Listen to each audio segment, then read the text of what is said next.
Hello friends, hope so you all are fine. Today we would like to do your next topic, that is collection of secondary data. ये आप लोगों का कौन से chapter का part है बच्चे? कलेक्शन ऑफ डाटा का, जो आपका सेकंड चैप्टर है। हाँ, मैंने तुम्हें लास्ट वीडियो के अंदर बताया था कि हमारे पास 2 वेज हैं कलेक्ट करने के डाटा को, एक है प्राइमरी सोर्स, एक है सेकेंडरी सोर्स। तो प्राइमरी सोर्स को मैंने तुम्हारी फर्स्ट वीडियो के अंदर सारा कुछ क्लियर किया है कि कैसे कैसे हम प्राइमरी सोर्सेज कौन कौन से हैं कि हम डाटा को कलेक्ट कर सकते हैं। आज मैं तुम्हें बताऊंगी कि हमारे पास सेकेंडरी सोर्सेज कौन से हैं। सेकेंडरी डाटा का मतलब क्या होता है कि जो डाटा किसी और ने पहले से कलेक्ट किया हुआ है और उसको हम अपने ऑब्जेक्टिव के अकॉर्डिंग यूज करने के लिए जा रहे हैं, दैट इज सेकेंडरी डाटा। कि हमारे पास या तो वो कैसे हो सकता है, पब्लिश्ड हो सकता है या वो अनपब्लिश्ड हो सकता है। पब्लिश का मतलब पहले ही प्रिंट किया हुआ है, अनपब्लिश का मतलब जो प्रिंटेड नहीं है। अब हमारे पास देखो इसके अंदर 2 सोर्सेज पड़ेंगे, publish sources and unpublish sources. Publish sources क्या होते हैं? या तो गवर्नमेंट के पब्लिकेशंस हो सकते हैं कि गवर्नमेंट अपने, तुम्हें पता है, मंथली, 6 मंथली, ठीक है, क्वार्टरली, ईयरली बेसिस के ऊपर अपने अपने पब्लिकेशंस निकालते हैं। तो हम लोग अपने ऑब्जेक्टिव के अकॉर्डिंग ठीक है पब्लिकेशंस निकालते हैं। ठीक है, सेमी गवर्नमेंट पब्लिकेशंस भी हो सकती है हमारे पास, reports of committees and commissions भी हो सकते हैं, पब्लिकेशन ऑफ ट्रेड एसोसिएशंस भी हो सकती हैं। ठीक है, अब मैं तुम लोगों को ये बताती हूँ कि पब्लिक सोर्सेज को हम कैसे यूज करते हैं और हमारे पास कि हम गवर्नमेंट पब्लिकेशंस के क्या क्या एग्जाम्पल्स है, सेमी गवर्नमेंट पब्लिकेशंस के क्या क्या एग्जाम्पल्स हैं, कैसे हम लोग इनको यूज कर सकते हैं। सबसे पहले देखो हमारे पास पब्लिक सोर्सेज के अंदर फर्स्ट है गवर्नमेंट पब्लिकेशंस। गवर्नमेंट पब्लिकेशंस के अंदर क्या होता है? Ministries of Now the ministries of central and state governments in India publish a variety of statistics। ठीक है, कि जो सेंट्रल और स्टेट गवर्नमेंट है हमारे यहाँ पे बहुत सारे पब्लिकेशंस निकालती हैं। मैं इसके एग्जांपल्स बताती हूँ। देखो फर्स्ट एग्जांपल जैसे हमारे पास है statistical abstract of India, annual survey of industries, कि इंडस्ट्रीज का एनुअल सर्वे हो रहा है, agriculture statistics of India, report on currency and banking, labour gadget, reserve bank of India bulletin, ये हमारी जो है ईयरली बेसिस पे आती हैं। ठीक है, तो इसका मतलब क्या है? ये सारी जो पब्लिकेशंस है, हम कह रहे हैं कि गवर्नमेंट हमारे पास इतनी सारी पब्लिकेशंस पब्लिश कराती है, तो ये क्या चीज है? सेकेंडरी सोर्स है डाटा का, कि इन बुकलेट्स को हम लोग अपनी ऑब्जेक्टिव के अकॉर्डिंग यूज कर सकते हैं।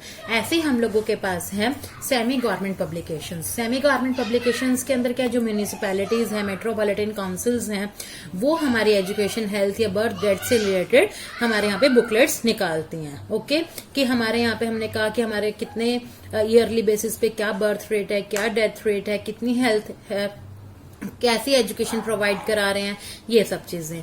इसके बाद आपके पास थर्ड है reports of committees and commissions, कि कौन कौन सी गवर्नमेंट जो है वो कमेटीज और कमीशंस अपॉइंट करते हैं। ठीक है, आपको पता है कि डिफरेंट डिफरेंट कमेटीज बनाई जाती हैं, जैसे कि हम लोगों को पता है कि फाइनेंस कमीशन है, मोनोपोलीज कमीशन है, प्लानिंग कमीशन है।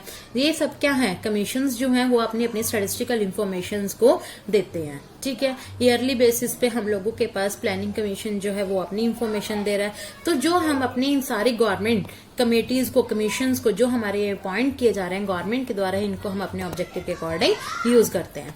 इसके बाद आप लोगों के पास है कि publications of trade associations. Trade associations क्या, जैसे कि हम कह रहे हैं कि शुगर मिल एसोसिएशन, हाँ, तो शुगर मिल एसोसिएशन जो है वो पब्लिश करती है कि जितनी भी इंफॉर्मेशन होती है regarding the sugar mills in India. ठीक है, ऐसे हमारे पास जो है different aspect, different divisions, associations जो हैं वो अपनी अपने एसोसिएशन से रिलेटेड इंफॉर्मेशन बताते हैं। नेक्स्ट हमारे पास है publication of research institutions. Publication of research institutions कैसे हैं? कि हम लोगों ने कहा कि हमारे पास है national council of applied economic research, publish a variety of statistical data. ठीक है, इंडियन स्टैटिस्टिकल इंस्टीट्यूट जो है वो दिल्ली के अंदर है और ये हम लोगों को सारा का सारा स्टैटिस्टिकल डाटा जो है वो प्रोवाइड कराता है, जितने भी हमारी रिसर्च की होती हैं हमने एक ईयर के अंदर। तो हम अपने ऑब्जेक्टिव जो है उसके जो हमने सेट किया हुआ है उसके अकॉर्डिंग हम अपनी सेकेंडरी डाटा जो लोगों ने कलेक्ट किया हुआ है उन बुलेटिन्स को यूज करते हैं। ठीक है, ताकि हम अपने ऑब्जेक्टिव को फुलफिल कर सके। तो this is your sources of secondary data in a public sources. Now this is your journals and papers. Journals आपके देखो, आप लोगों ने सुना भी होगा कि हमारी लाइब्रेरी के अंदर भी इतने सारे जर्नल्स आते हैं, न्यूज़पेपर्स आते हैं, तो जो उनके अंदर स्टैटिस्टिकल इंफॉर्मेशन आती है।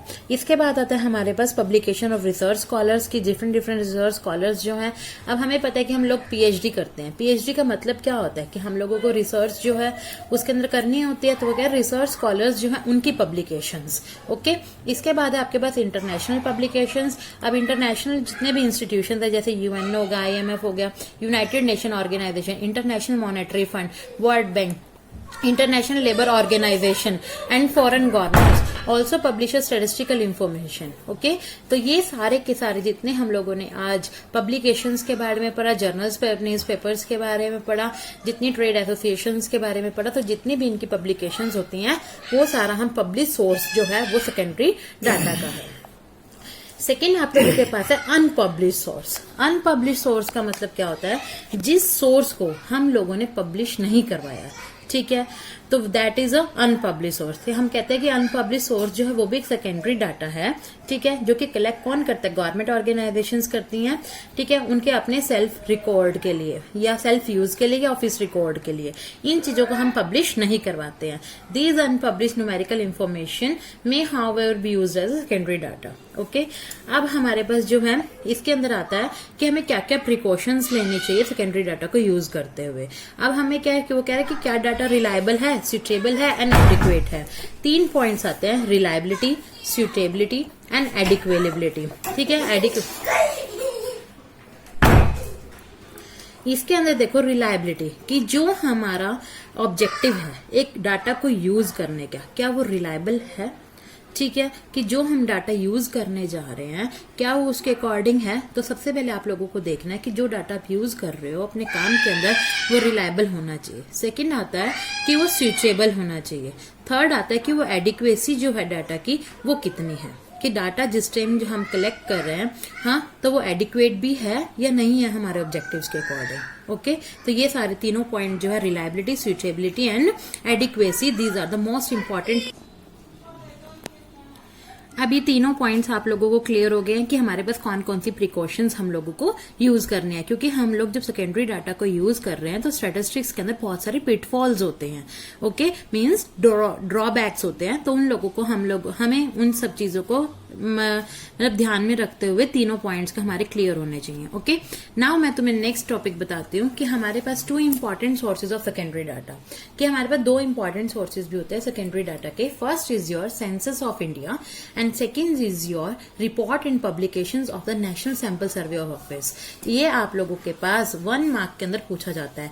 इसकी फुल फॉर्म NSSO की national sample survey office. Okay, कि आप ये बताओ कि NSSO की फुल फॉर्म क्या है, या ये हमारा प्राइमरी सोर्स है या सेकेंडरी सोर्स है। तो आप लोगों को बताना है कि सेंसस ऑफ इंडिया जो है वो क्या है, हमारा सेकेंडरी सोर्स है, और जो हमारे रिपोर्ट्स एंड पब्लिकेशंस हमारा ये एक ऑफिस है, ठीक है, नेशनल सैंपल सर्वे ऑफिस, ये निकालता है जब हमारी पब्लिकेशंस को, that is also a secondary data. अब मैं तुम लोगों को बताती हूँ कि सेंसस ऑफ इंडिया होता क्या, सेंसस का मतलब क्या होता है, ठीक है। हमारे देश के अंदर, हमारे इंडिया के अंदर हर 10 साल के बाद जनगणना होती है, that is census of India. हम कहते हैं कि हमारे यहाँ पे कितनी साइज हुआ, क्या ग्रोथ हुई इंडिया की पॉपुलेशन के अंदर, क्या डेंसिटी है, क्या सेक्स कॉम्पोजिशन है पॉपुलेशन की, ठीक है, स्टेट ऑफ लिटरेसी क्या है, तो ये सारा कुछ हम सेंसस ऑफ इंडिया के अंदर पढ़ते हैं। हमारे यहाँ पे अब जो लास्ट जनगणना हुई थी दैट वाज इन 2011, ठीक है, वो 10 सालों के बाद होती है ये, तो that is the decennial publications of the government of India. Clear कि सेंसस ऑफ इंडिया का मतलब क्या होता है कि हर 10 साल के बाद इंडिया जो है वो ये देखता है कि कितने हमारे यहाँ पे क्या क्या चेंजेस हुए पॉपुलेशन के अंदर, ठीक है। अब देखो इसमें कौन कौन से पॉइंट्स है, कौन कौन से पैरामीटर्स जो हैं इसके अंदर देखे जाते हैं। फर्स्ट है size and growth rate and distribution of population. Second है आपके पास पॉपुलेशन प्रोजेक्शंस। थर्ड है आपके पास डेंसिटी ऑफ पॉपुलेशन। डेंसिटी का मतलब पता है कि हमारे यहाँ पे एक क्षेत्र के अंदर कितने लोग रहते हैं। Sex composition of population, then state of literacy, ठीक है। तो ये सारी चीजें जो हैं हम लोग पढ़ते हैं, और ये हमारी जो गवर्नमेंट है, हमारे यहाँ पे registrar general and census commissioner जो है वो बिठाया जाता है, जो ये सारा का सारा डाटा कलेक्ट करता है। इसके बाद आप लोगों के पास नेक्स्ट है reports and publications of national sample survey office, जो मैं तुम्हें अभी बताया कि NSSO, ठीक है। ये एक इंपॉर्टेंट सोर्स है सेकेंडरी डाटा का, ठीक है। is a government organization, ठीक है, under the ministry of statistics and program implementation. ये कंडक्ट करती है regular sample surveys to collect the samples information relating to variety of economic activities. तो डिफरेंट इकोनॉमिक एक्टिविटीज इसके अंदर कलेक्ट की जाती हैं। ये जो है कि हमारी क्या है, ऑर्गेनाइजेशन है गवर्नमेंट की, जो सारे के सारे sample survey economic activities conduct करती है। क्लियर। इसके अंदर देखो आप लोगों के पास जितने भी ये बॉक्सेस के अंदर मटेरियल दिया होता है, ये हर एक बच्चे को पढ़ना है। इसके अंदर देखो अब आपके पास है कि सर्वेक्षणा, ये एक जर्नल है, ठीक है, जो कि क्वार्टरली जो है वो पब्लिश किया जाता है। किसके द्वारा? NSSO के द्वारा।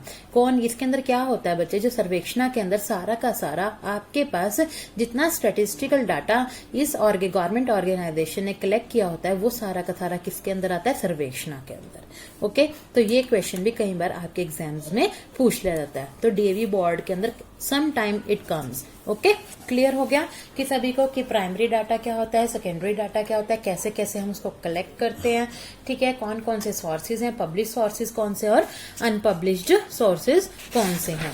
इसके बाद आपके पास है कि हमारे यहाँ पे फुल फॉर्म्स दी हुई हैं, ये आप सभी को पढ़नी है कि NSSO की फुल फॉर्म क्या है, RGI registrar general of India की फुल फॉर्म क्या है, RGI registrar general of India. Next आपके पास है DGCIS that is directorate general of commercial intelligence and statistics. ये हर एक बच्चे को लर्न करनी है कि ये इंपॉर्टेंट एजेंसीज जो है नेशनल लेवल पे कैसे कलेक्ट करती हैं, टेबुलेट करती हैं, प्रोसेस करती हैं किस चीज को, सारे के सारे स्टैटिस्टिकल डाटा को। तो it is your completion of data.